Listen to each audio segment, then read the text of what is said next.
Cara Crumlin. And then we will go to Cara Grodak, who's here in Melbourne. And then we will go to Gabby, so back over to Sydney and New South Wales. And then we zoom up to Brisbane for Jim and Sebastian Darchan, basically. So each speaker has 10 minutes. We've told them to stick to the 10 minutes. Otherwise, they won't get another chance to be in a speaking out session, okay? So without further ado, it's a great pleasure to invite our ACRN New Zealand representative, Ash Alam. Ash. Thanks, Paul. Let me share the screen and then I'll start. So can everybody share the screen? See the screen? Perfect. Here, everybody. First, I would like to pay my respect to the traditional owners of the land I am now, all those places I research, and the places I'm connecting through this presentation. My today's talk will focus on Sydney's ethnoburbs. I'll start with the Lakemba Wiley Park cluster, then I'll draw connections with other established and emerging clusters such as the Blacktown, Rooty Hill, Mount Druitt clusters in Sydney's west around here. And we will also talk about the second cluster, which is the Blacktown, Rooty Hill, Mount Druitt cluster and the Ingleburn, Lumia and Minto cluster in the southwest around here.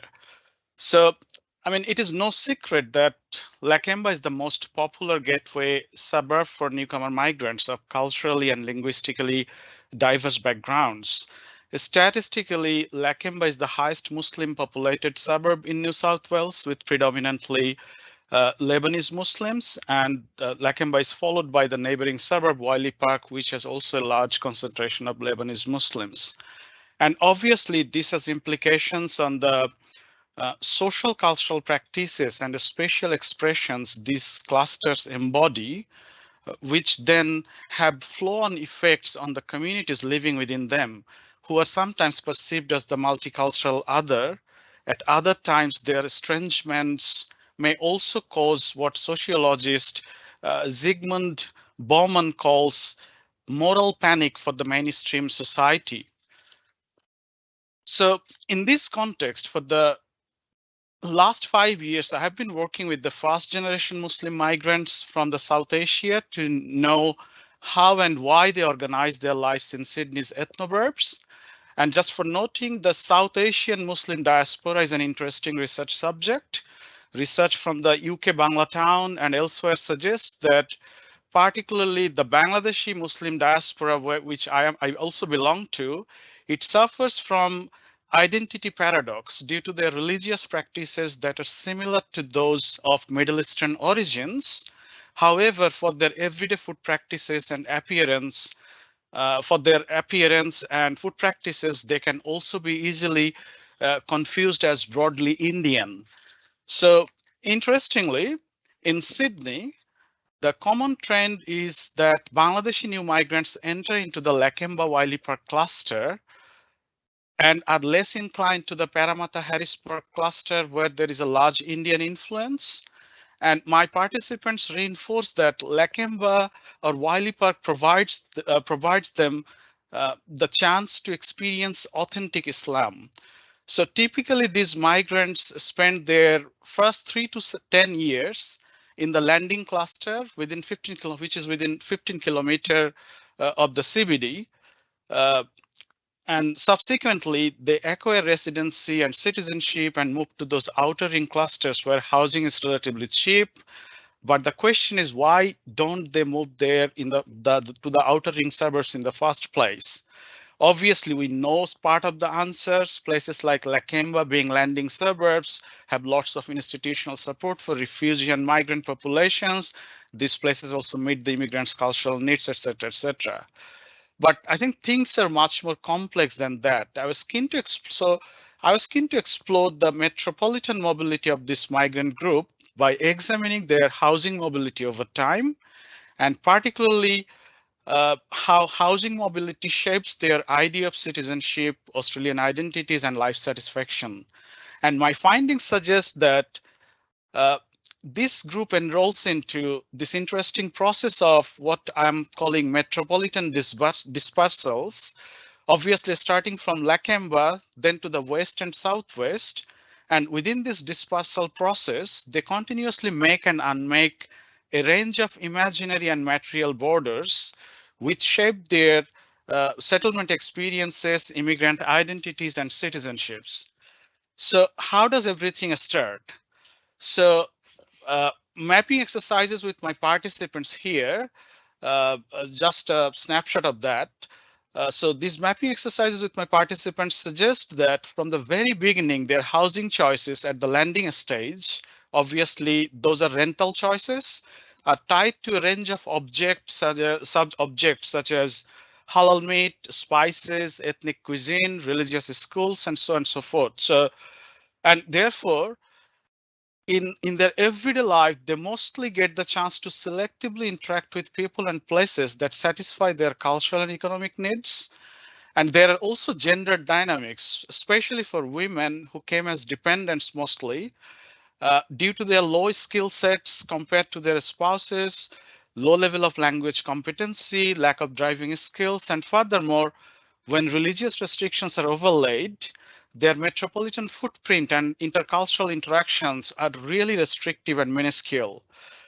And even when they spread out to the outer ring suburbs, they tend to reproduce their earlier interactions by either locating at a Middle Eastern mosque or following friends and relatives' footprint to buy a house on the same street, and in due course claiming the whole street. And there are interesting examples in the suburbs of Rooty Hill, in Blacktown, that the whole streets have been claimed by some of these migrant class groups.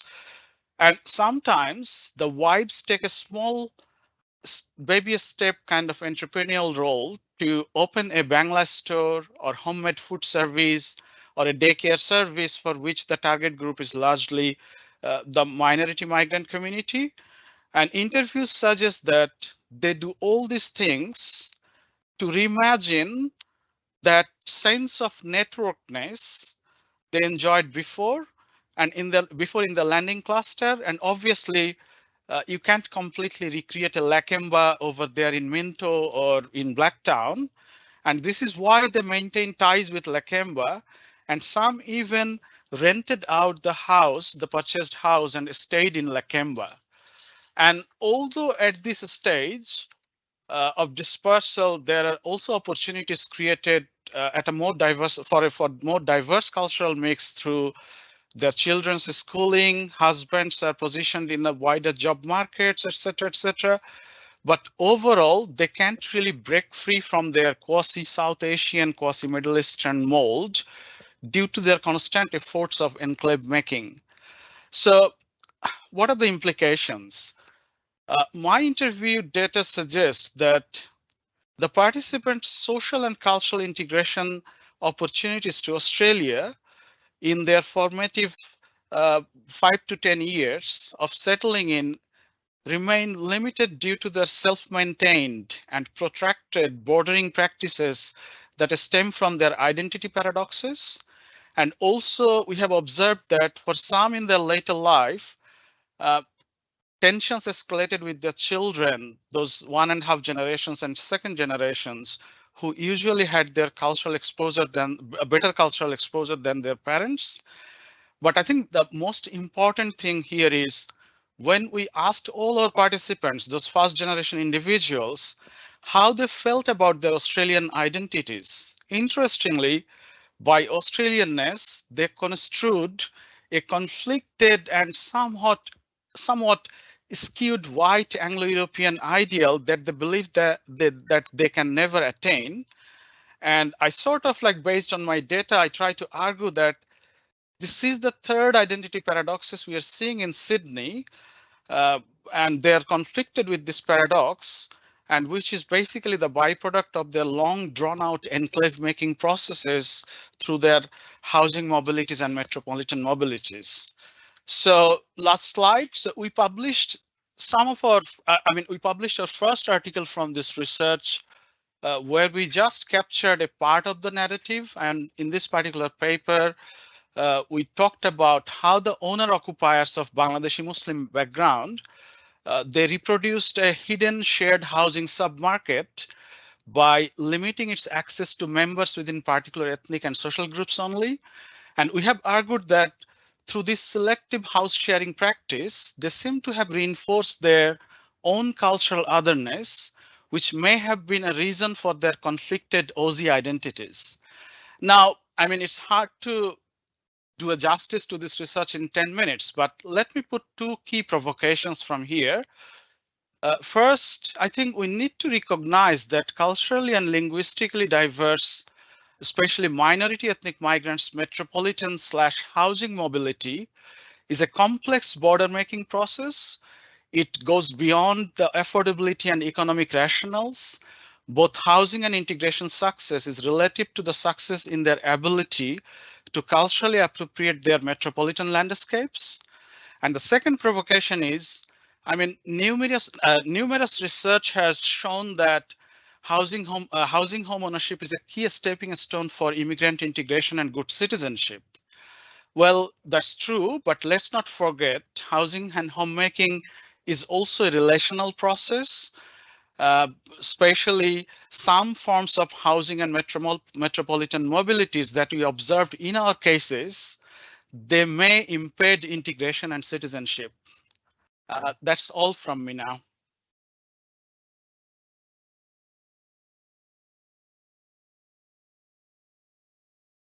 Thanks, Ash. I think some of the issues you raised there speak to some ideas that I've been looking at in the broader context of suburban landscapes and suburban landscapes. And I think you painted an interesting picture there about the spatial landscape that's going on, but also challenges there around, I suppose, maybe around the socio-cultural landscaping that may not be happening to the extent that we would maybe hope. Paul, I can't hear. We can't hear you. Yep, perfect. That's great. I would love to know about landscape. So yeah, thanks, Paul, for the feedback. Okay, so we're going to jump across the ditch and bring it back into Sydney. So it's my pleasure to introduce Dr. Laura Crumlin from UniSW. So Laura, over to you. Thanks, Paul. Delighted to be here and to be joining from unceded Gadigal land today here in Sydney. Let me just, here we go. Okay, so my provocation today is that we are doing a lot of high density development in Australia today, particularly in Sydney, but across all of our cities. And at the moment, I would argue we're not doing it particularly well. So the debate over the pros and cons of density is a perennial hot topic in urban studies and in thinking about cities more broadly. And I think that debate oversimplifies and misses the key question, which is not so much is density good or bad, but how do you make density better? And particularly in the case of density in the Australian context, how do we make density work for everyone who lives in density? So we know that a disproportionate percentage of the people living in higher density development in our cities across Australia are lower income residents and more vulnerable residents. And so if we want to do density well, we really need to make sure that we are building higher density dwellings and neighbourhoods in ways that serve in particular the interests of lower income and more vulnerable residents. And at the moment, I think we're doing, in many cases, the exact opposite. We still have a model that is driven by the interests of the market. The large majority of our higher density housing is provided through a market-led model, and that tends to cater, not surprisingly, more to the interests of higher income residents. So this is just going to be a quick whistle-stop tour through a number of different research projects I've worked on with colleagues at the City Futures Research Centre that highlight the various ways in which we're not getting density right and the areas where we need to improve. So to start off with, we have had traditionally a way of thinking about density that says that it's for people in an earlier life stage. It might be your first home before you buy something in the suburbs and settle down. But in reality, we know that a lot of families are living in density, and the research shows very clearly that we're not building apartments that cater well to them. So in New South Wales, at least 1 in 4 apartment households have kids in them. And yet we do things like build apartments with almost no storage. So you get this scenario with the strollers lined up outside because there's nowhere else to go. Sound is a constant challenge. Kids are noisy in a wonderful way, but that can be difficult for neighbours who are at close proximity. Play spaces, access, limited steps and things for when you're moving around with lots of kids and strollers, and lots of shopping and all of those sorts of challenges. So we need to continue to remind ourselves that density now includes families, and that we need to design apartments very differently to cater to that. We also need to think about density not just in terms of the buildings themselves, so that the design of buildings is an important part of the story, but also in how we design the neighbourhoods that surround those buildings. And again, we have a wealth of research that shows that this is a mixed bag in terms of how we do this. Sometimes we get this done, this happens well, and we see really vibrant neighbourhoods with lots of public space, opportunities for people to extend their living rooms out into communal spaces, both within their complexes and outside. But often that's not the case. And the problem here is really, I guess, the variability and the inequity of the fact that often the quality of outcomes comes down to how much capacity the local government has, who the developers are that are involved, and how they look at the benefits for them of providing good quality infrastructure alongside the complexes that they're building, and the funding models that we have in place. So at the moment, certainly in New South Wales and elsewhere, I'm sure too, we have models that mean that infrastructure is often dependent on contributions from developers, which often come in late in the piece after the buildings are already built, or sometimes not at all. And you get these scenarios where you get very poor public space interfaces with lots of high density. We also need to think about this in terms of the health implications. We've done a lot of development in following what's known as a TOD model, and that has some real benefits in terms of access. But it also means we've built a lot of apartments right on the front side of very noisy, very polluting roads. And I think we're going to be grappling with the health implications of some of that for some time to come.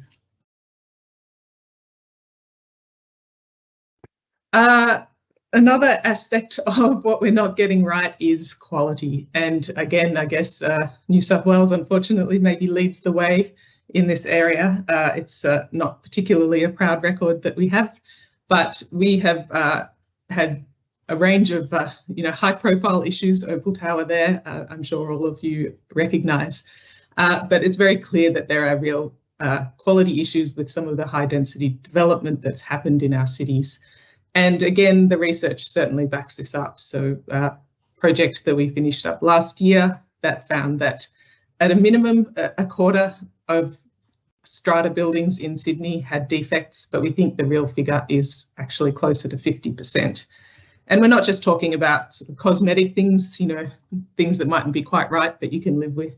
Top of the list is issues with waterproofing, and anyone who's had waterproofing issues knows that's incredibly difficult and costly to fix and can cause all sorts of flow-on effects. Again, coming back to things like health, when you start to get mould, dampness, and some of those problems that flow from poor waterproofing.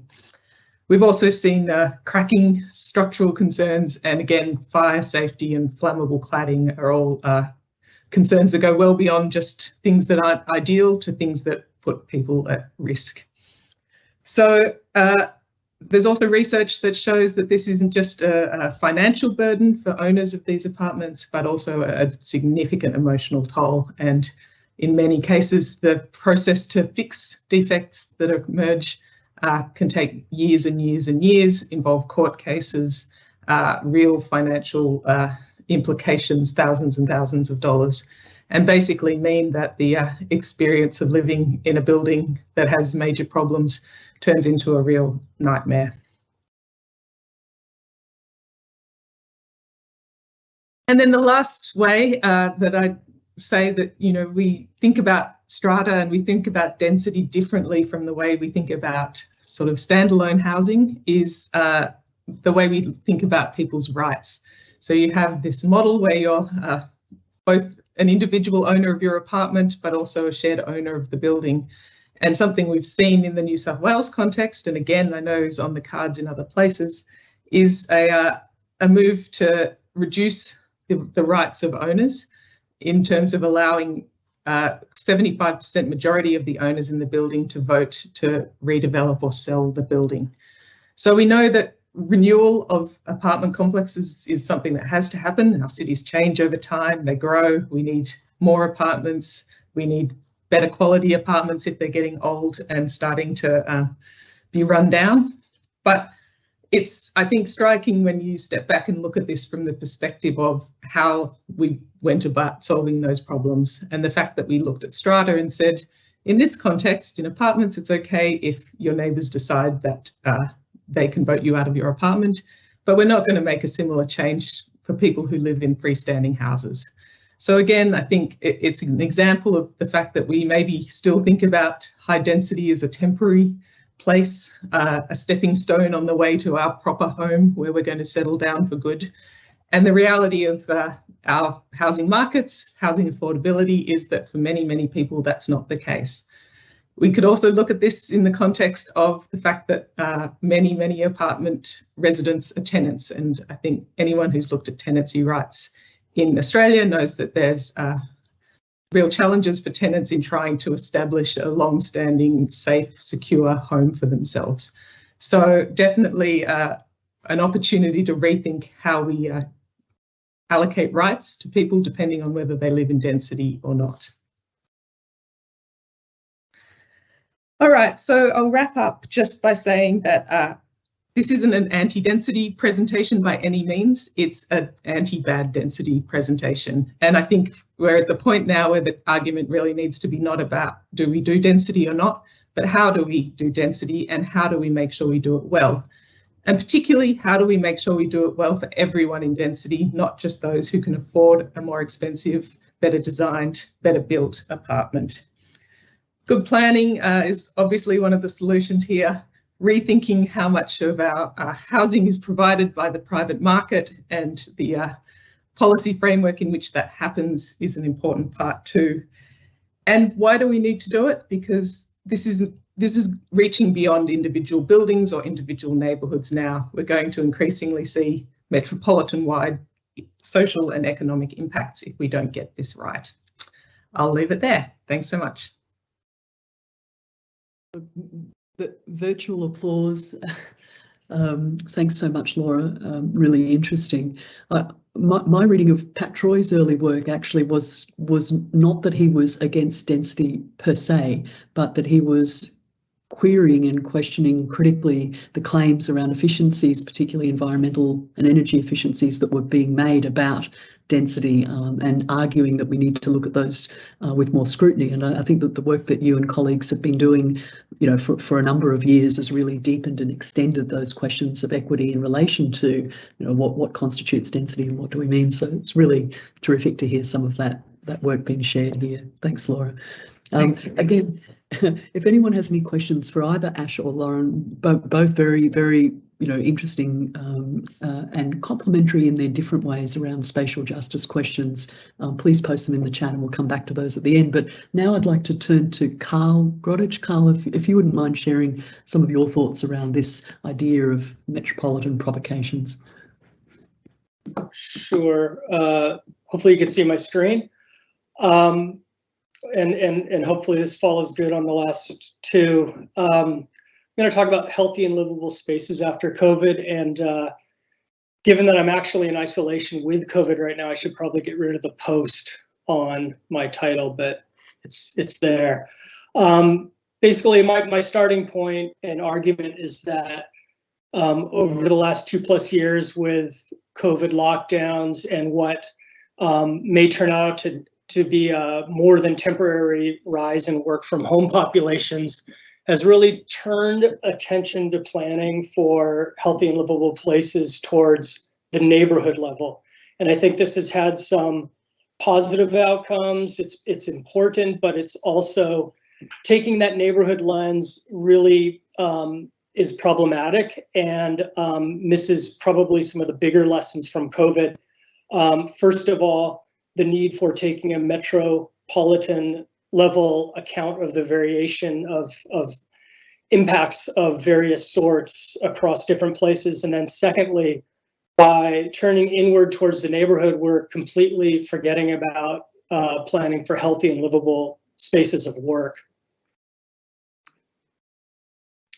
So we're all pretty familiar now, I think, with the rise of the concepts of 15-minute cities or 20-minute neighborhoods, particularly during and after COVID.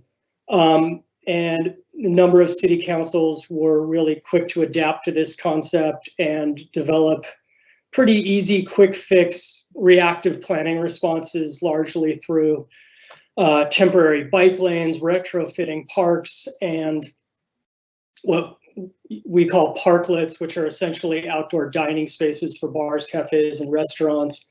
A lot of this was targeted towards inner city areas or places with larger work from home populations, but it wasn't comprehensively applied, nor did it get at the larger questions of social and economic inequality across neighborhoods that we also saw come out really strongly during COVID.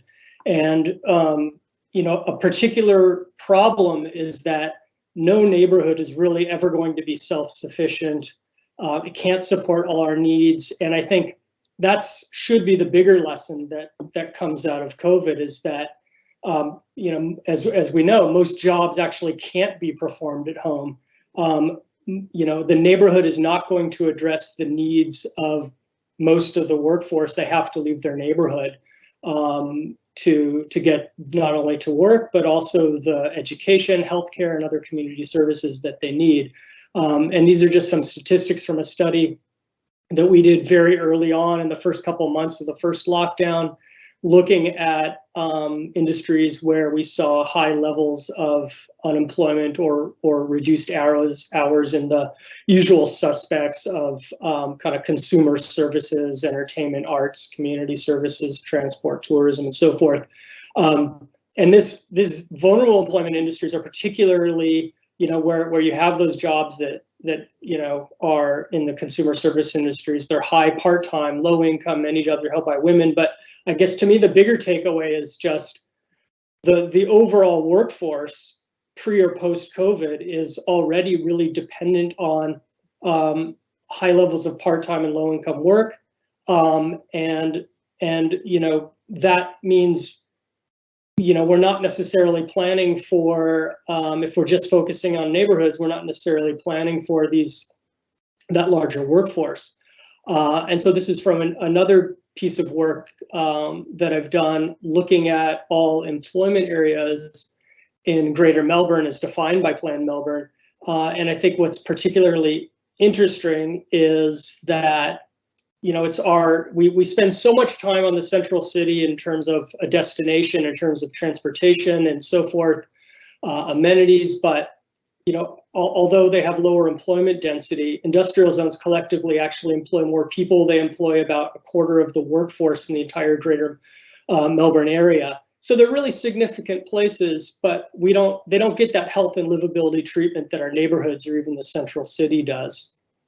And particularly during COVID, these were key sites to allow our economy, and I'd say even really larger society, to function, because they provide the space for delivering those essential services, the things that we need to make our economy run and continue. All the malls and entertainment destinations in the CBD were breaking down. And the reason they do this is because they're crucial for economic and social resilience in many of our metropolitan areas. And so this is, again, comparing the employment areas across Greater Melbourne. And I think what's important to recognize is although industrial zones provide, of course, large shares of employment in manufacturing and industrial services, they're also providing spaces of employment for people in construction, knowledge and creative industries, and a range of other areas. You compare that to the CBD or Central City, they're primarily people employed in knowledge and creative industries, finance, insurance, real estate.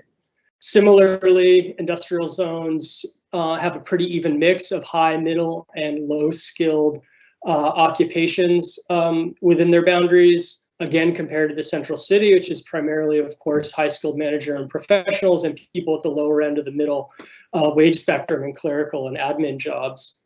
And then finally, in terms of income, industrial zones provide employment for people across the income spectrum, particularly strong in terms of middle income jobs. And again, Central City, pretty much predominantly higher income employment. And so, when we do plan for employment areas, we tend to think about the Central City. And so there's a pretty clear sort of direction in terms of who we're planning for by focusing only on Central City and not other areas, particularly industrial zones.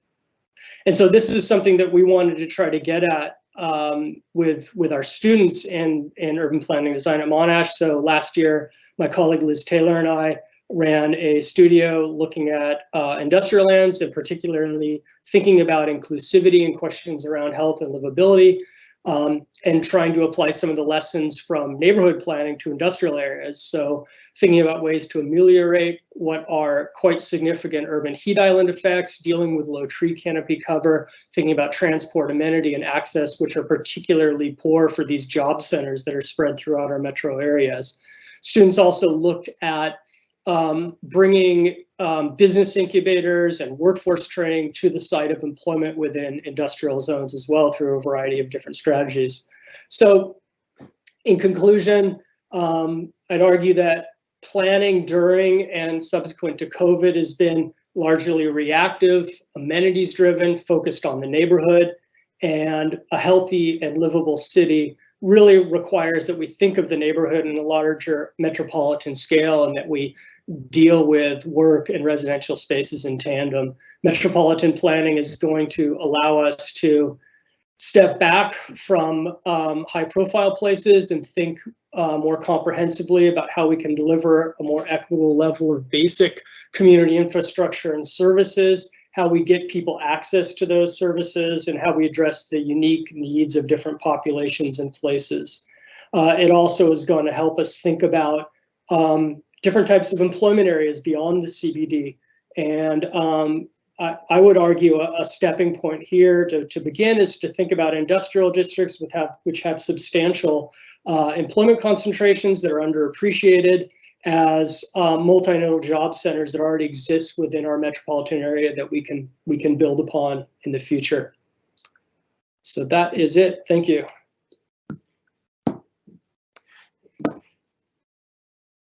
Thank you, Carl.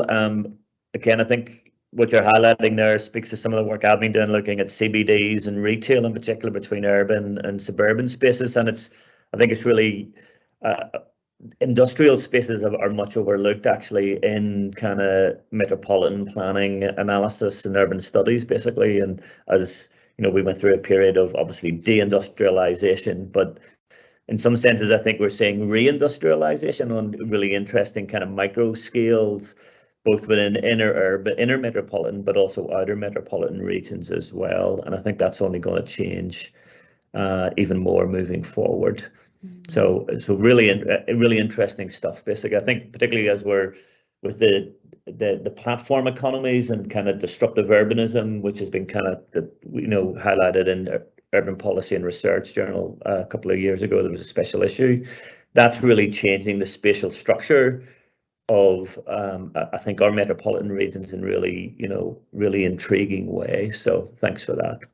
And a shout out to the great work that you're doing with ECRs and PhDs. So two of the colleagues that were profiled in your presentation, Declan is here.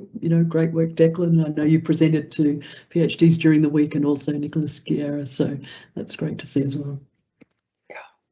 Okay, so we're going to jump back across, or a little hop, skip and a jump back over to Sydney. So, and it's my pleasure to introduce Dr. Gabby Quintana Viola from UTS. So Gabby, over to you.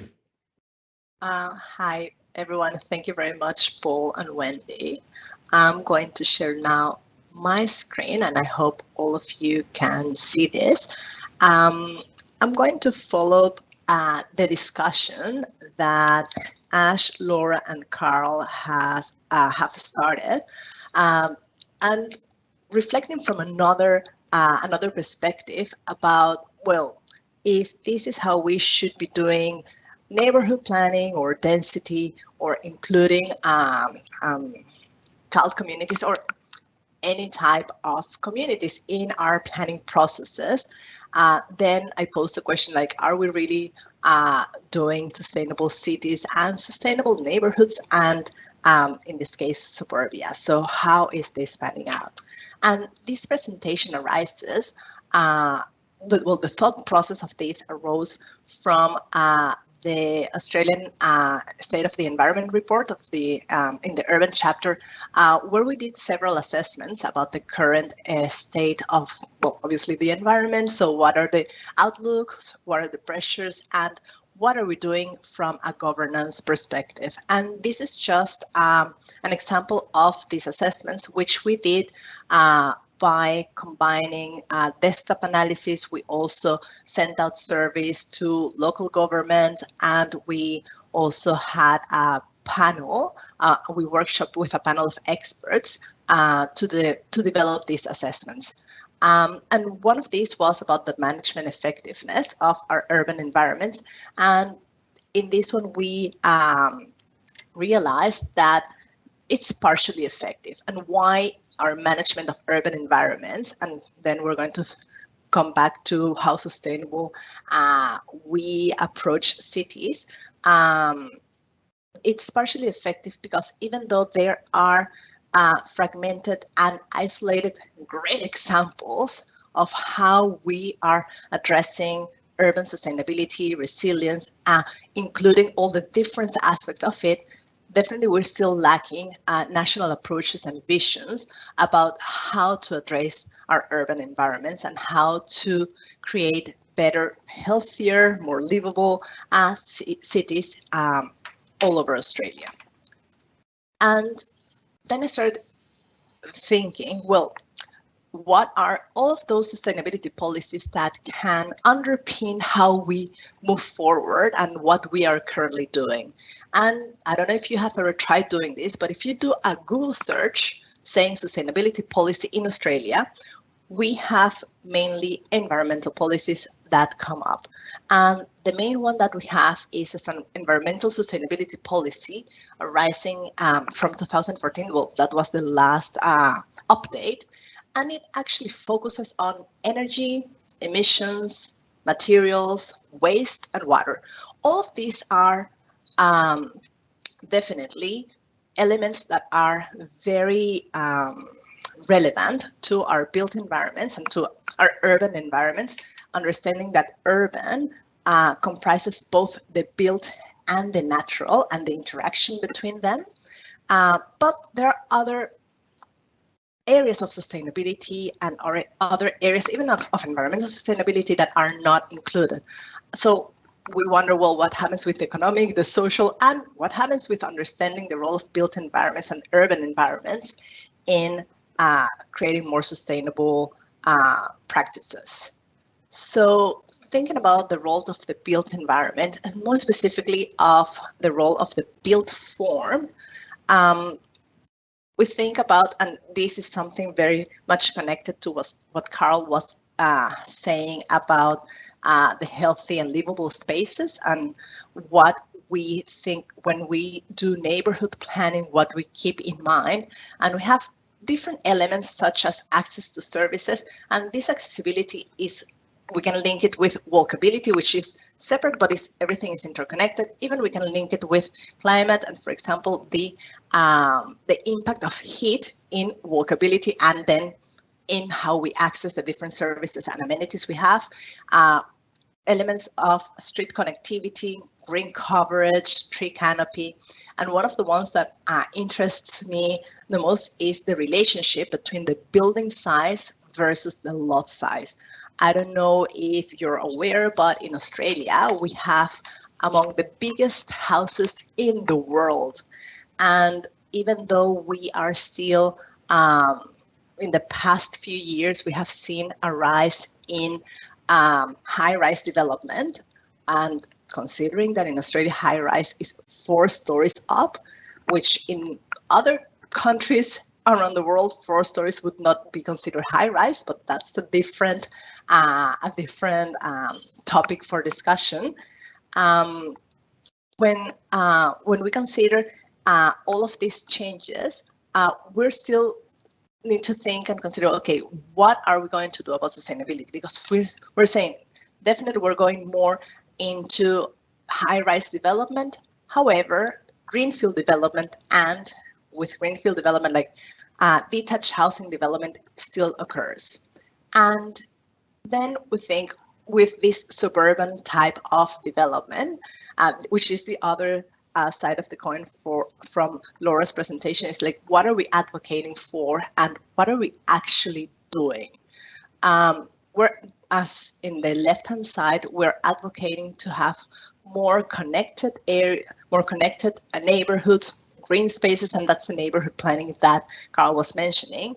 And to overcome the different developments that we're seeing around Australia, where we have what we see on the right-hand side, where we see that there is lack of green spaces, lack of like a very disconnected place. And yeah, what are we actually doing? And if we look at what we're doing, I'm going to present to you 3 examples in New South Wales. This one is in Cronulla, that is in, for those who don't know, in the southeast of Sydney, like south.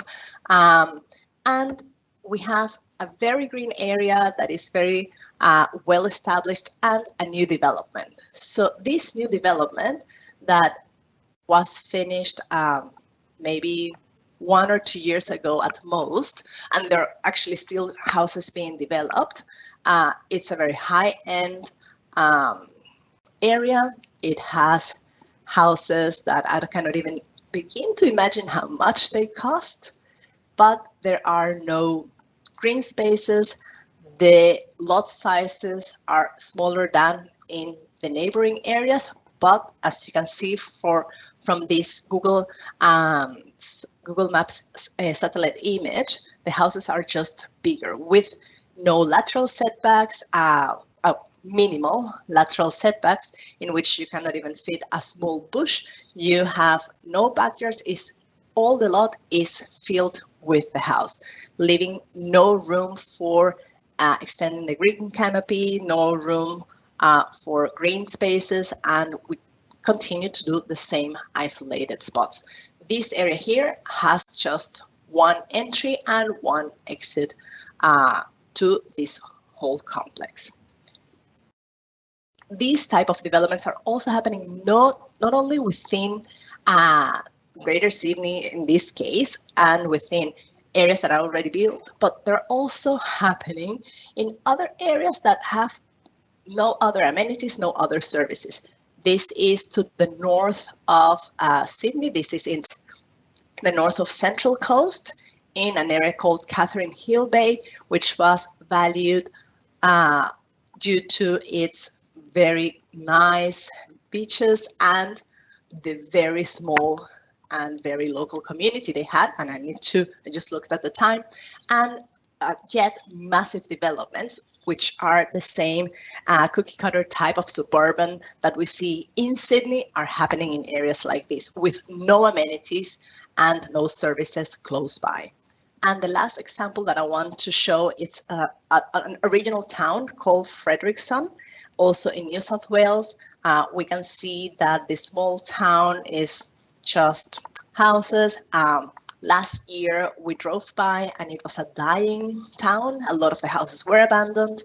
Yet again, we see this same type this same type of suburban development that just don't fit with the character of the area. And my provocation is not to bring you conclusions, but to bring you questions to reflect. Like, is this really sustainable what we're doing? And what do these developments tell us about planning? And what do they say about power and the decision-making processes? How do these type of developments get approved, and by whom, and why? And how do we match what we say we want to do, but what we're actually doing? And how do we match the public and private ventures? Because local governments are making great efforts in increasing green spaces and green canopies, but private owners, from small mom-and-dad developers to big developers, are cutting down trees and not even taking a second guess at what they're doing and just saying that's the government's responsibility. So how do we match these two? And finally, then where are we headed? So yeah, thank you very much for listening to my presentation. Thank you so much, Gabby. Did I stop sharing? Yes. Yes, it did. Yeah. Thanks. Thank you. I mean, the delayed release of the State of Environment report and its incredibly grim findings, coming on the back of the IPCC reports, you know, it was pretty devastating, and quite rightly has prompted again a lot of reflection about what we should be doing and what we could be doing better. And you wove that really well into your discussion around what that means for metropolitan context, and particularly in the case of suburbia. So really interested to see where you take that vision, Gabby, in your work, and particularly in terms of outlining, you know, alternatives to the status quo, which we know is inherently unsustainable. So thank you so much for that and those provocations. I'm going to turn now to the last two speakers. They're from the University of Queensland, and we have Jim Walker and Sebastian Darchen. And Jim, I believe that you're going to start the presentation first. Hi, Jim. Are you with us? Yeah. That's Sebastian's actually going to start. Oh, Sebastian, you're going to start this time. Yeah. Yeah, great. Terrific. Can't hear you, Sebastian. You're on mute, Sebastian. Yeah, I'm just sharing my presentation now. Okay. Can you hear me? Yes. Yes, okay. We can. Yeah, so I'm doing this paper with Jim. So it's basically, you know, the outcome of a studio we did about regeneration, looking at West End, and another studio looking at Salisbury. So those two suburbs are, you know, in a state of high densification, transformation, especially West End, with this idea of gentrification. And Salisbury is a bit the same, a slower process, but rapidly transforming as well. So the two different courses where Jim actually lectured were about, you know, this idea of regeneration, and students needed to find some solution about regenerating those suburbs in a sustainable way. And Jim was looking specifically at this idea of social sustainability and, you know, the First People perspective on regeneration, how we can consider some of the sites, original sites that are there. So Jim was lecturing on this because I don't have the expertise to do that. So that's a bit the context for this paper, and we planning with Jim to actually publish on this as well, because I think there is a lot of work to be done, especially in relation to urban regeneration. So Jim, it's up to you now. Okay, will I share my screen, or will you scroll down? Okay, I'll share mine.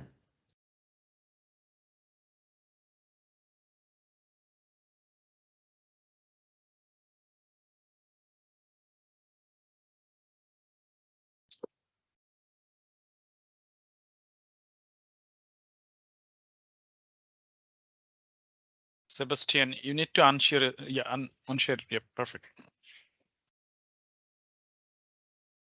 Okay, can people see mine?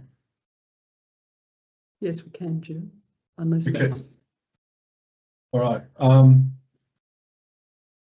just see if I can get here for myself. Sorry about this. Well, I'll pick up from where Sebastian's left off. And when we start to look at planning, it's as these three authors, Sue Jackson and Libby Porter and others have stated, is that when we are planning to do town planning or development, it's always occurring on Indigenous lands and in policy spaces which Indigenous peoples have a distinct set of interests. But it's a lot more than that. I think that what you find is, you know, as we always say in our acknowledgements, we acknowledge that sovereignty has never been ceded. And having said that, there's also those, there are UN conventions, there's not only legislation, national and state legislation, that says the rights of Indigenous people must be consulted in those areas of development and matters that will affect them. But it's a bit more than that. It also means that if we don't, we actually breach UN conventions, and particularly around Article 32 of the UN Convention on the Rights of Indigenous Peoples, which, as you can see, states quite clearly there that we have the right to determine the development priorities and strategies for the development and use of their lands, territories, and other resources. That states shall consult and cooperate in good faith with Indigenous peoples concerned through their own representative institutions in order to obtain their free, prior and informed consent. Now, of course, when we start to talk about this, it would seem that, you know, there's really no benefit to us as Indigenous peoples around any regeneration of urban areas. But these two authors have identified education and skills, employment, health and safety, housing, environmental health, identity, sense of place and culture, participation, empowerment and access, social capital, social mixing and cohesion, well-being, happiness and quality of life. And it's all about identifying and preserving places of cultural significance. What we talk about here is that we have we're as Indigenous peoples, we're not just stakeholders, we are rights holders. Those rights that come to us within that UN framework, but also, as I say, through other government legislation. The thing with it, of course, is that with Indigenous peoples, we've become more litigious. We know our way to court, and you know, we of course we are willing to challenge. We are willing to challenge to preserve our rights. What I've found is that there's an ongoing colonialism reflected in government, especially local government, and their actions by trying to move us from urban areas, and which means, and I'll show you an example of this soon. What you see here on the right is a reconstruction of what West End, which Sebastian was talking about before.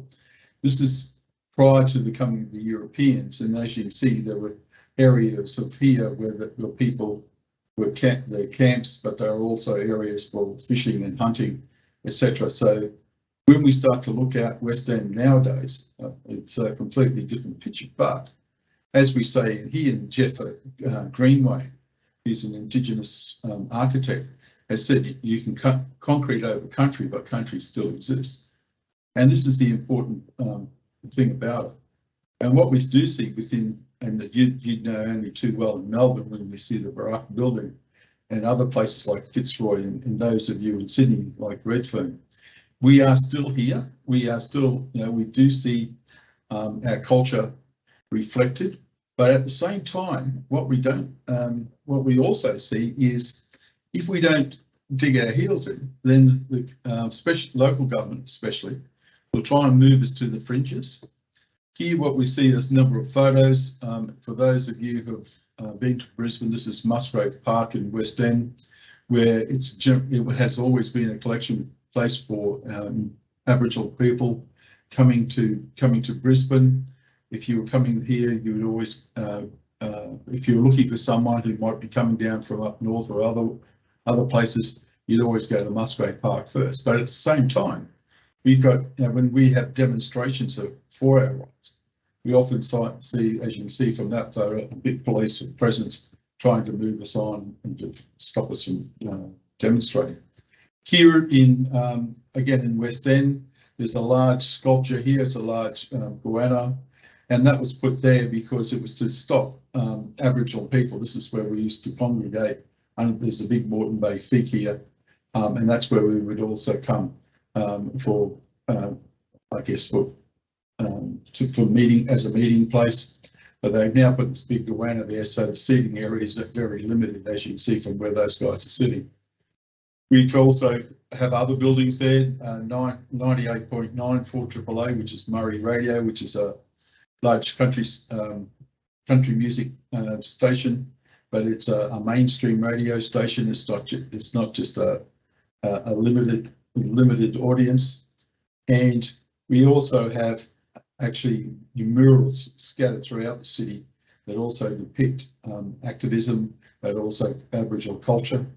Here we have Yagara Arts Hall, again, another area right in the heart of Brisbane, in South Brisbane, that, again, we claim back for as far as recognition of our culture, but also of our rights, another meeting place.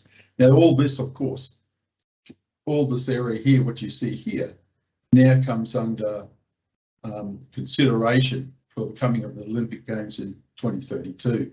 And exactly what will they do with these areas, local government in particular, but also state government.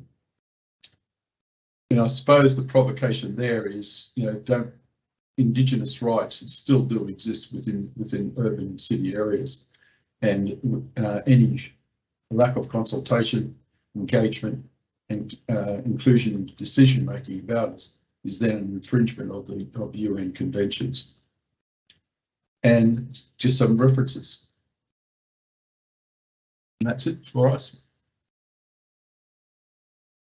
Look, thank you so much, Jim and Sebastian, and particularly Jim, for that's such a powerful way to finish and such an important message to leave us with. That no matter what has happened with the built environment, it's still on unceded country, and this is something we cannot forget, and is very timely in the political context at the moment as we negotiate treaties and the referendum around Indigenous sovereignty and a voice at that national level. So thank you. I didn't even touch on native title rights yet, and that especially around peri-urban areas.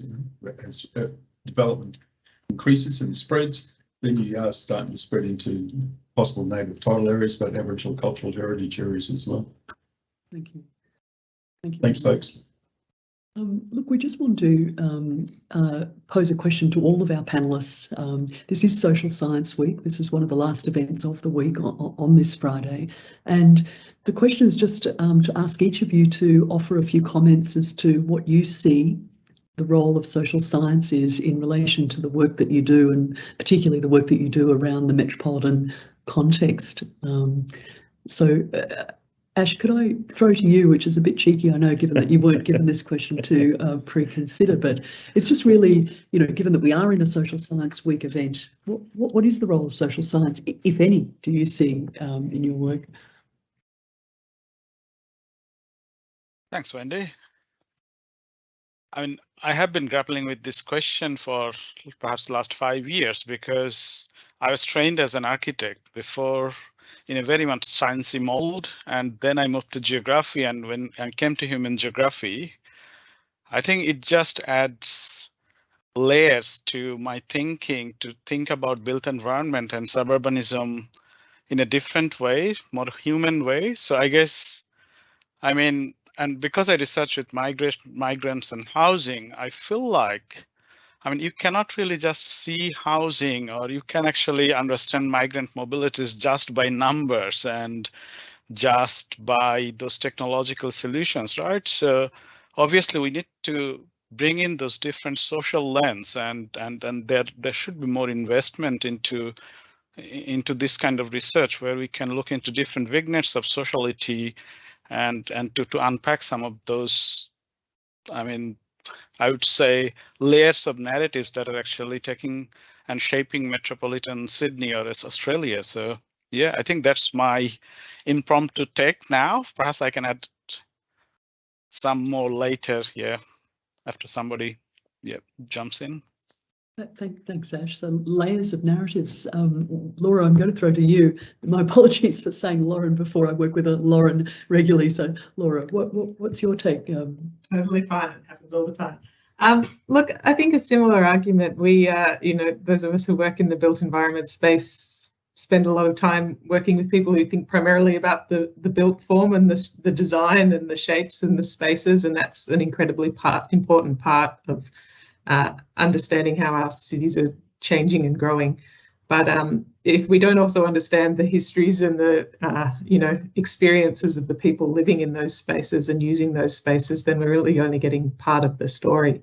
So that social science perspective, and I think particularly the capacity of social scientists to look at the bigger picture, look over time at what's happening with demographic change and things like that, and look at broader scale and understand those experiences and how people move around, and the connections between different neighbourhoods and places.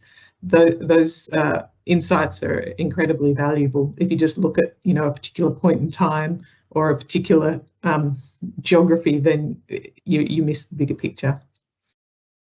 Excellent. Thanks, Laura. Carl, over to you. Sure. I mean, Laura, man, you just got it just right, I think. I don't have a lot to add there. I would say it's about that lens, and it's planning research too, about putting people first, and if you're going to use quantitative data, it's in the service of understanding different social groups and having that advocacy agenda forward. I mean, I think that's what social science and planning is all about. Right, thank you, Carl. Gabby, a different perspective or similar to your colleagues? Actually, a complementary one. I was lucky enough that when I studied architecture back in Venezuela, we were in the middle, I put myself, even though I was a 16-year-old, a 17-year-old when I started architecture, we were in the debate whether it was humanities and social science or whether a science discipline.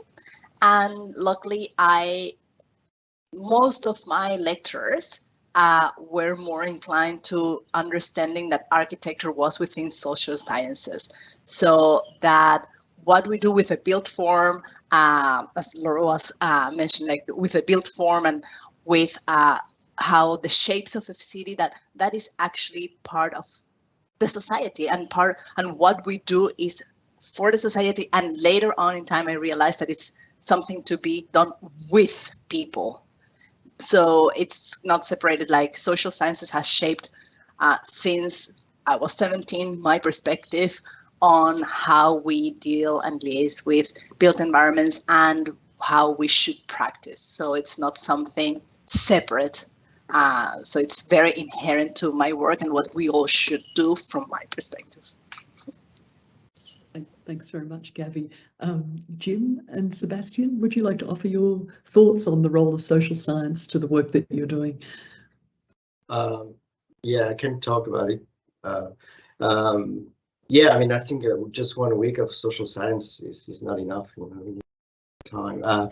Yeah, I was on the topic we're working with Jim. I just want to share I've been 11 years in Australia, and I'm not from here, but I was very, not in tears, but I was very emotional when Jim was talking about this topic, because I found it very confronting.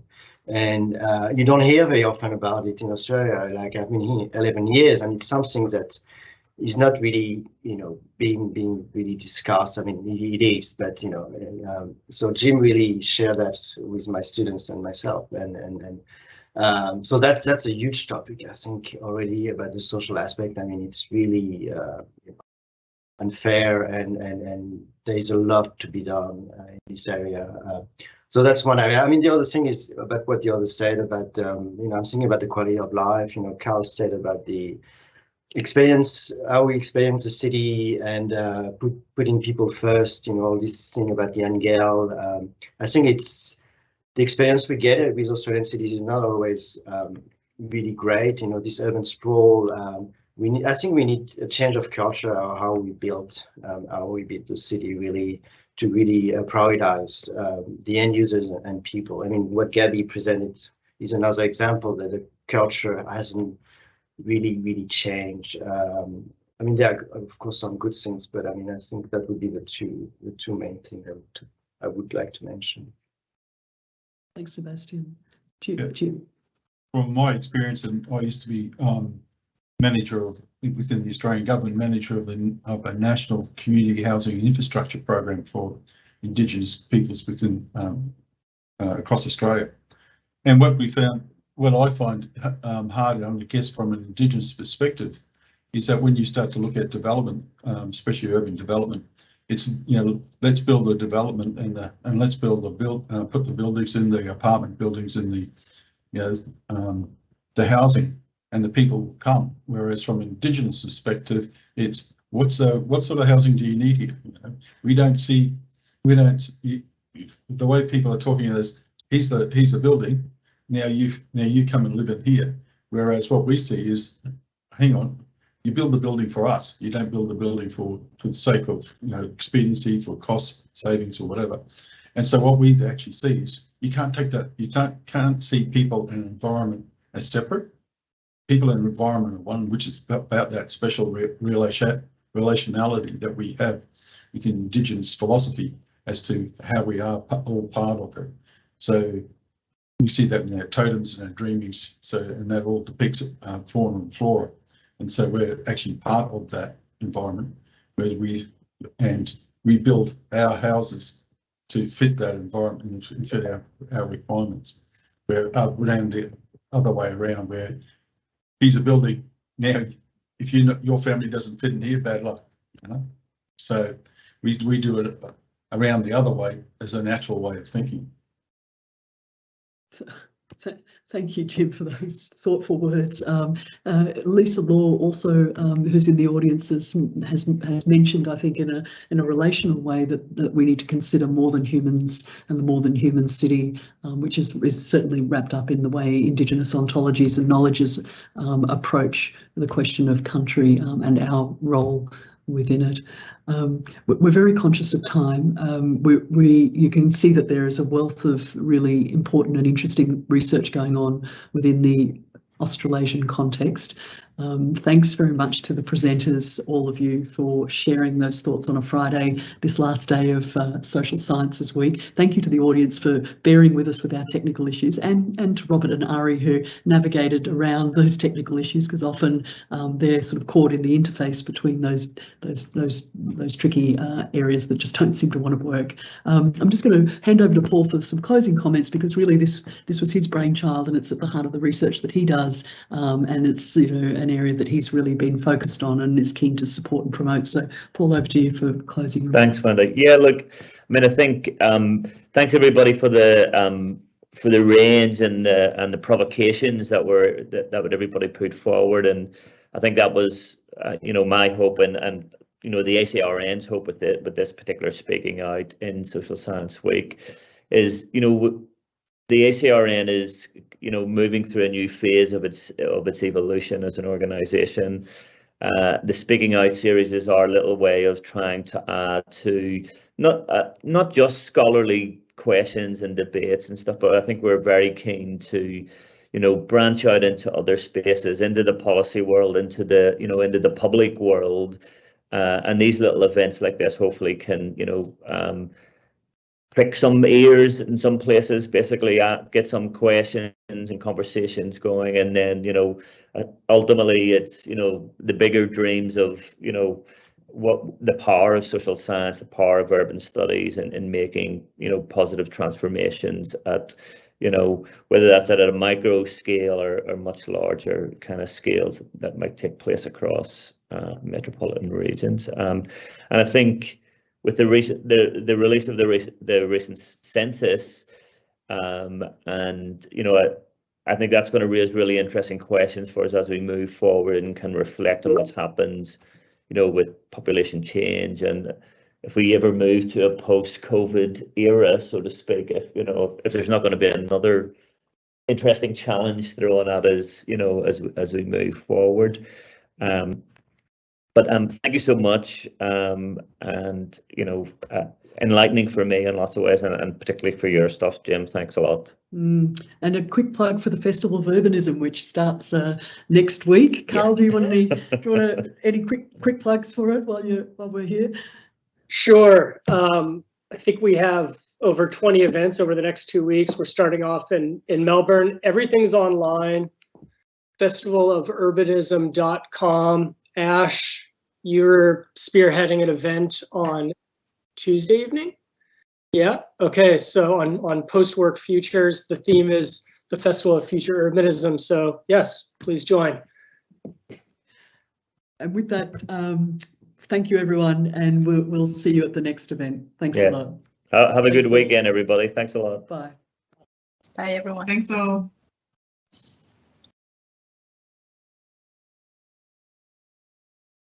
Thanks, Robert. I think we can finish the live event now.